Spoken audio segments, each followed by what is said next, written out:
anbiya'i wal mursalin sayyidina wa maulana wa azimina Muhammadin wa ala alihi wa sahbihi ajma'in, amma ba'd. Faya ma'asyiral muslimin, mari kita senantiasa memuji Allah atas segala limpahan nikmat dan karunia-Nya kepada kita semua. Nikmat sehat, Bapak Ibu sehat, Ibu sehat, Ibu, Bu sehat, Bapak sehat, alhamdulillah. Nikmat kesempatan, dan yang paling utama tiada ternilai harganya walau dengan dunia dan seisinya adalah nikmat iman, nikmat Islam. Ini yang membuat kita fastabiqul khairat, berlomba kita dalam kebaikan. Kepada Kanjeng Nabi kita bersolawat. Yuk Bapak saudaraku sama-sama. 1 2. Allahumma sholli ala sayyidina Muhammad wa ala ali sayyidina Muhammad. 2 kali pi. 1 2. Allahumma sholli ala sayyidina Muhammad wa ala ali sayyidina Muhammad. 1 pi. 1 2. Allahumma salli ala sayyidina Muhammad wa ala ali sayyidina Muhammad. Nabi sallallahu alaihi wasallam bersabda, malaikat Jibril, Mikail, Israfil dan Israil datang dan berkata padaku. Jibril bilang, ya Rasulullah, barang siapa yang bersolawat kepadamu 10 kali, maka akan kupegang tangannya, kubimbing dia melewati jembatan secepat kilat menyambar, langsung masuk ke dalam surga. Secepat kilat menyambar, kumpul nanti semua orang dari zamannya Nabi Adam sampai zaman hari kiamat di pelataran padang mahsyar. Semua pengen cepat-cepat masuk ke dalam surga. Tapi yang rajin bersolawat, jembatan yang melintasi api neraka itu namanya Shiratal Mustaqim menuju ke surga. Secepat kilat dipegang tangannya sama Jibril. Ayo sini, masuk ke dalam surga. Syup. Berapa kali Bu, Pak, salawatnya? 10 kali setiap hari. Oke? Nah, yang rajin salawat. Bagaimana yang malas salawat Ustaz? Yang kutus salawat? Oh, dikasih lewat juga. Malas salawat dikasih lewat di jembatan itu. Namanya jembatan Rampoang Putus. Oh, dikasih lewat dia di situ. Tapi harus antrian dulu, ya, baru bayar 2.000. Nah, di beda jembatannya. Lalu datang malaikat Jibril, lalu Mikail datang. Mikail bilang, ya Rasulullah, barang siapa yang bersolawat kepadamu, maka kuberi dia minum dari telaga Kausar. Telaga Kausar itu telaganya Kanjeng Nabi di surga. Airnya itu Pak dari 4 aliran sungai. Sungai air, sungai susu, sungai khomar, dan sungai madu. Bapak Ibu bisa baca dalam surah Muhammad ayat 15. 4 aliran sungai itu dijelaskan di sana. Semua bermuara di telaga Kausar. Yang rajin sholawat dikasih minum itu, sekali minum tidak akan pernah merasakan haus untuk selama-lamanya. Kemudian datang malaikat Israfil, sang peniup sangkakala. Nanti yang membuat ini dunia hancur berantakan. Lalu berkata kepada Nabi, ya Rasulullah, barang siapa yang bersolawat kepadamu, maka aku akan bersujud kepada Allah, mohon ampun untuk orang itu, dan tidak akan kuangkat kepala ini sebelum Allah mengampuni dosa orang tersebut. Alhamdulillah. Bapak ibu punya dosa. Punya bu dosa bu? Punya. Apalagi dosa kepada suami, ya. Paling sering itu dosa kepada suami. Kalau ibu bapak punya dosa, maka lebih-lebih yang bicara ini, ya, yang ceramah. Karena orang ceramah itu paling banyak bicaranya. Biasa orang paling banyak bicaranya, dia tahu paling banyak dosanya. Maka mari kita sama-sama mengharapkan ampunan Allah, banyak-banyak kita bersolawat. Datang malaikat sang pencabut nyawa, namanya Izrail. Ya Rasulullah, barang siapa bersolawat kepadamu, maka akan kucabut ruhnya seperti kucabut ruhnya para nabi dan rasul, dengan lemah lembut, dengan penuh kasih sayang. Alhamdulillah. Ya, Bapak Ibu kalau dengar-dengar hadis tentang keluarnya ruh dari jasad itu seperti 300 kali cambukan dengan pedang. Ada juga seperti kata Nabi dalam hadisnya, seperti kambing yang dikuliti. Begitu dahsyatnya itu ruh keluar daripada jasad seorang hamba. Tapi bagi seorang muslim yang rajin bersolawat, insya Allah dia akan keluar ruhnya seperti air yang keluar dari kendi. Dituang air dari kendi, lancar tanpa hambatan. Begitulah ruhnya keluar, ya, dengan lemah lembut. Keluarlah ruhnya. Alhamdulillah. Bapak ibu, ibu, bu, bu, pak. Mantap, mantap. Masih connect, saya kira sudah tidur. Malam hari ini saya mau menyampaikan ceramah singkat saja. Judulnya kado istimewa buat umat Nabi Muhammad sallallahu alaihi wasallam di bulan Ramadan. Apa itu kado untuk kita semua? U'tiyat ummati khamsa khisalin fi Ramadan lam tu'tahunna ummatun qablahum. Umatku, kata Kanjeng Nabi, diberi 5 keistimewaan pada bulan Ramadan yang tidak diberikan Allah kepada umat-umat sebelumnya. Mana itu? Yang pertama, khuluhu famis shaimi atyabu indallahi min rihil misk.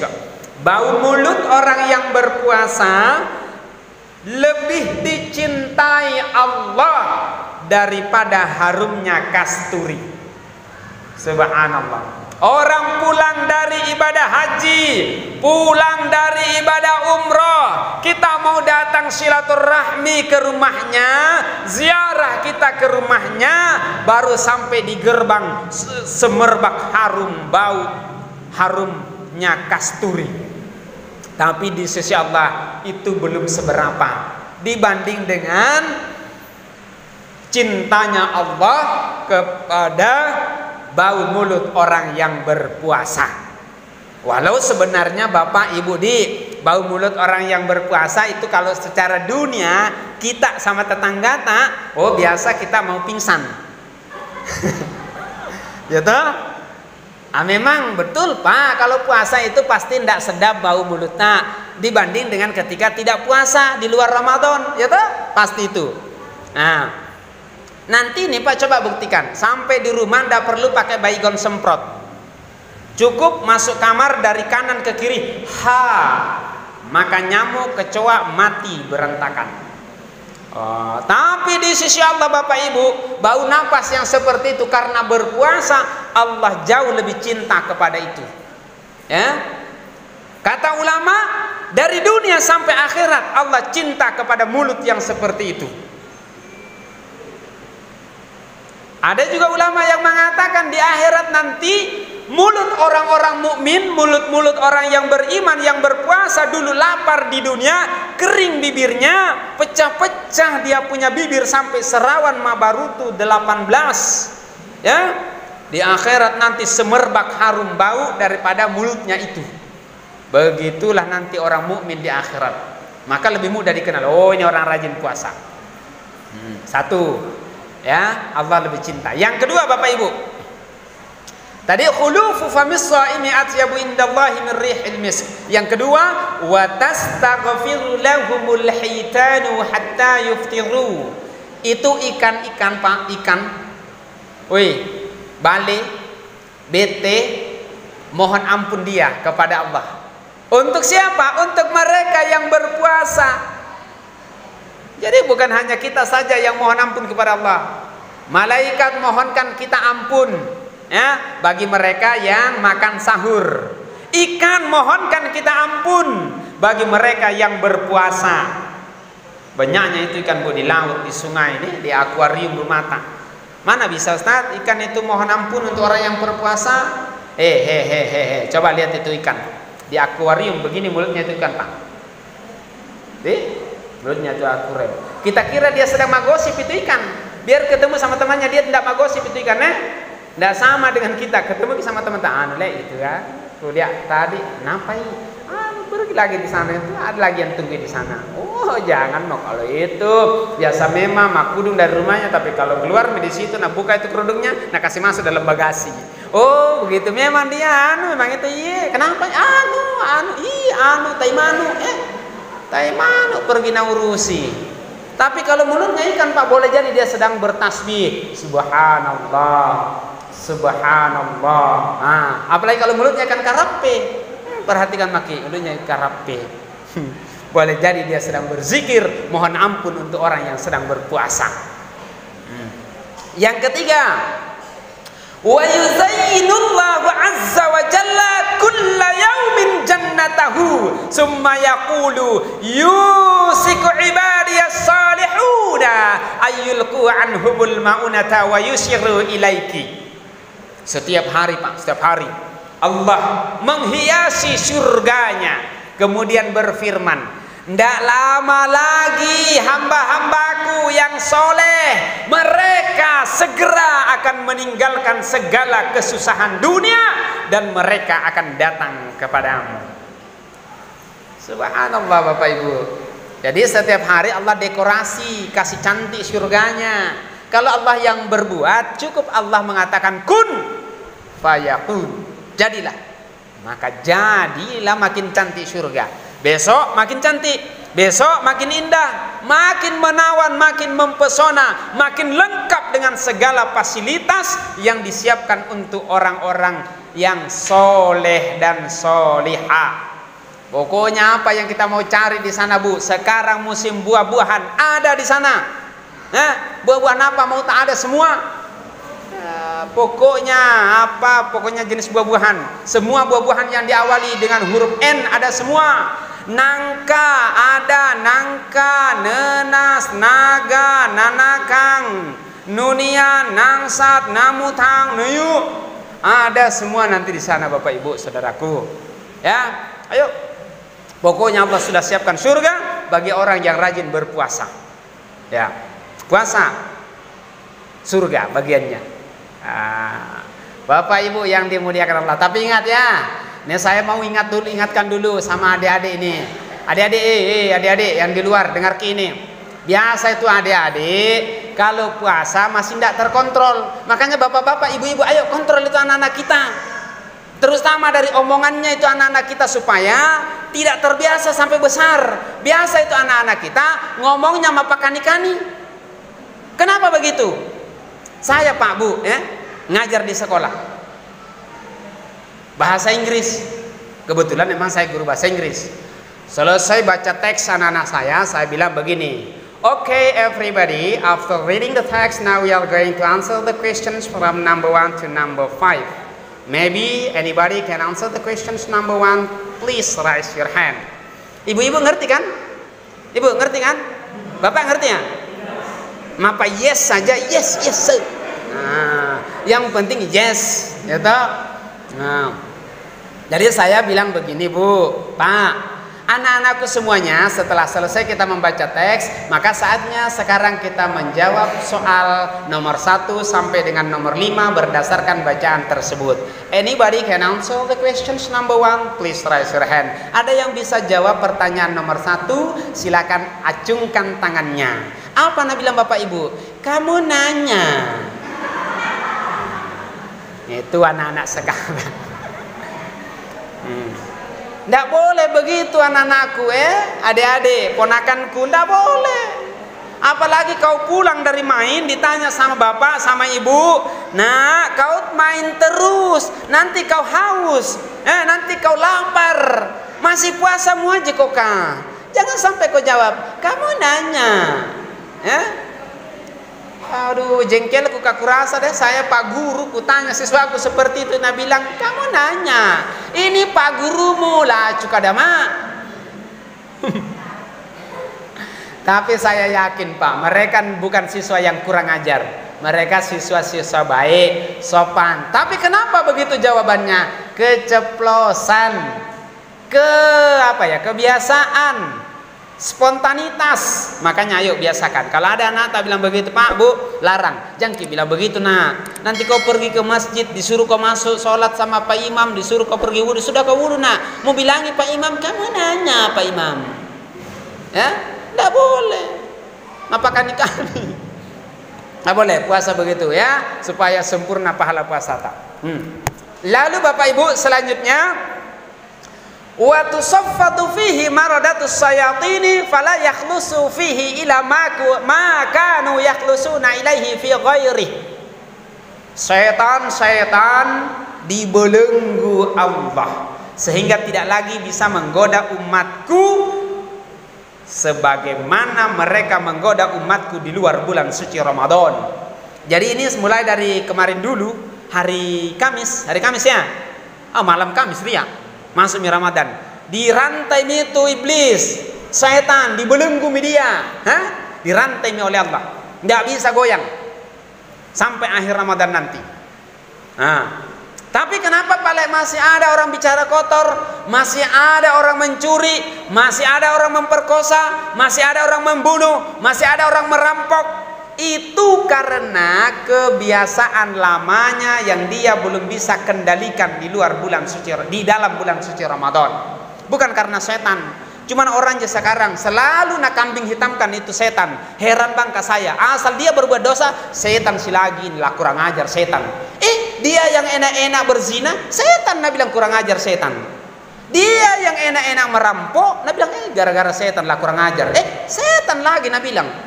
Padahal dirinya setan sudah dibelenggu Allah di bulan suci Ramadan, nggak mampu lagi goda umat manusia. Ustaz, itu tetanggaku pergi sholat tarawih, sandalnya sandal jepi, kuning sebelah, biru sebelah. Pulang pakai sandal baru. Ditanya sama istrinya, kenapa kau pakai sandal baru pulang? Nah tadi pakai sandal kuning, nah biru ke sebelah. Nah bilang tadi Pak Ustadz ceramah di sana, ambil yang baik-baik, buang yang jelek-jelek. Aku buanglah sandal jepi yang jelek, ku ambil yang paling bagus. Wah, Bapak itu tidur tadi, Ustadz ceramah, Bapak tidur. Ayo bangun, Pak. Ayo tidur itu, Pak. Ibu, Bu, apaan? Ibu yang jelas tidak tidur. Yang terakhir Bu, Pak, yang kita tidur dulu. Yang terakhir ini kado buat umat Islam, umatnya Kanjeng Nabi. Wa yughfaru lahum fi akhiri lailihi qila ya Rasulullah ahya lailatal qadri qala la walakinnal amila innama yuwaffa ajruhu idza qada amalih. Di akhir Ramadan mereka mendapatkan ampunan Allah. Sahabat bertanya, ya Rasulullah, apakah itu Lailatul Qadar? Beliau sang Rasul menjawab, lah, tidak. Akan tetapi seseorang itu kalau dia sudah selesai dari pekerjaannya, maka dia berhak mendapatkan upahnya. Itu. Jadi semua orang Islam, semua orang mukmin, laki-laki dan perempuan, kalau dia berpuasa berarti dia sedang menjalankan tugas, melaksanakan pekerjaan proyek, mega proyek dari Allah. Maka ayo ibu-ibu ambil sebagai kontraktornya, bapak-bapak ambil sebagai kontraktornya, pelaksana daripada proyek dari Allah Subhanahu wa taala ini. Ibu-ibu rangkul semua itu, ibu-ibu pemborong, mulai dari masak, pak buka puasa, ibu yang berpuasa, ibu yang nyuci, ibu yang masak, ibu yang masak makan sahur, ibu yang bersih-bersihin rumah. Wah, luar biasa proyek Bu di bulan suci Ramadan. Yang penting jangan masak, jangan nyuci, ngucak-ngucak sambil manoko. Ini terus setiap hari dikerja ini, anunya bapakmu ini. Apa itu bapakmu baru 1 hari pakai baju, keraknya sudah seperti saja ular hitam melingkar. Oh, ndak ada apa-apa lagi Bu. Jangan begitu ya Bu, pokoknya jalani dengan ikhlas, insya Allah surga tawata kalau berbakti kepada ini bapak-bapak yang gagah-gagah ini deh, insya Allah. Kurang lebihnya Bapak Ibu keliru salah khilaf mohon dimaafkan. Wassalamualaikum warahmatullahi wabarakatuh.